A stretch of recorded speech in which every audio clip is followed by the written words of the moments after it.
Halo semuanya, pada video kali ini kita akan membahas tentang Environmental Licensing Specialist. Beneran penting gak sih? Jadi, seorang Environmental Licensing Specialist adalah seorang profesional yang bertanggung jawab atas pengelolaan dan pengawasan izin lingkungan bagi proyek-proyek pembangunan atau kegiatan industri yang memiliki potensi dampak terhadap lingkungan untuk memastikan bahwa perusahaan atau organisasi tersebut mematuhi semua peraturan dan standar lingkungan yang berlaku. Jadi, pada dasarnya, berfokus pada proses perizinan lingkungan seperti AMDAL, UKL-UPL, RKL-RPL, atau SPPL, dan berbagai izin lingkungan lainnya. Kemudian, terdapat beberapa tanggung jawab utama dari seorang Environmental Licensing Specialist yang meliputi, yang pertama, kepengurusan dan manajemen izin lingkungan, baik itu dari tingkat lokal, nasional, maupun internasional. Kemudian ada evaluasi dampak lingkungan, yang mana hal ini dapat dilakukan dengan cara melakukan Environmental Impact Assessment, kemudian mengembangkan rencana mitigasi untuk mengurangi atau meminimalisir dampak negatif lingkungan tersebut. Kemudian ada kepatuhan terhadap regulasi lingkungan, di mana di sini kita harus memastikan bahwa proyek atau operasional berjalan sesuai dengan peraturan dan standar yang berlaku. Selanjutnya ada pemantauan dan pelaporan lingkungan, yang mana di sini bisa dilakukan dengan cara menyiapkan laporan secara rutin dan diajukan kepada pemerintah, otoritas lingkungan, atau pemangku kepentingan lainnya. Kemudian ada koordinasi dengan pihak berwenang dan pemangku kepentingan.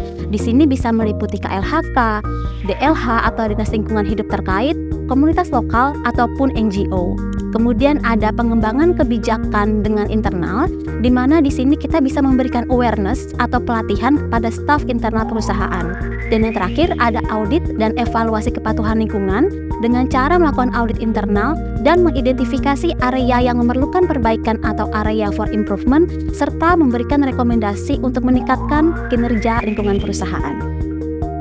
Yang selanjutnya, kita akan membahas terkait tren karir di masa depan bagi seorang Environmental Licensing Specialist, di mana hal ini dipengaruhi oleh berbagai faktor global seperti perubahan iklim atau pemanasan global. Tren yang pertama yaitu adanya perubahan kebijakan lingkungan global yang lebih ketat, khususnya menuju net zero target, di mana target ini itu biasanya disebabkan adanya Paris Agreement yang mendorong negara-negara di seluruh dunia untuk menurunkan emisi karbon. Kemudian ada juga yang kedua, tren penguatan regulasi ESG atau Environmental, Social, dan Governance, yang mana di sini sudah banyak diadopsi oleh perusahaan-perusahaan untuk memastikan bahwa aktivitas perusahaan mereka sesuai dengan standar ESG global. Dan yang terakhir, ada sertifikasi profesional, yang mana di sini sertifikasi profesional itu tidak hanya sebatas pada sertifikasi regulasi lingkungan, namun juga akan semakin beragam mengingat adanya tuntutan peraturan dan kebijakan lingkungan yang juga semakin beragam.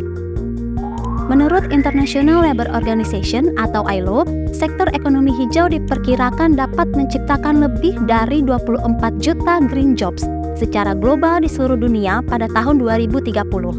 Laporan dari Deloitte menunjukkan bahwa permintaan profesional yang memiliki keahlian dalam manajemen resiko lingkungan dan kepatuhan di bidang ESG akan terus tumbuh sebesar 6% setiap tahun hingga 2030. Survei dari PwC, sebesar 3% investor ternyata lebih tertarik untuk berinvestasi di perusahaan yang menunjukkan komitmen kuat terhadap praktik keberlanjutan.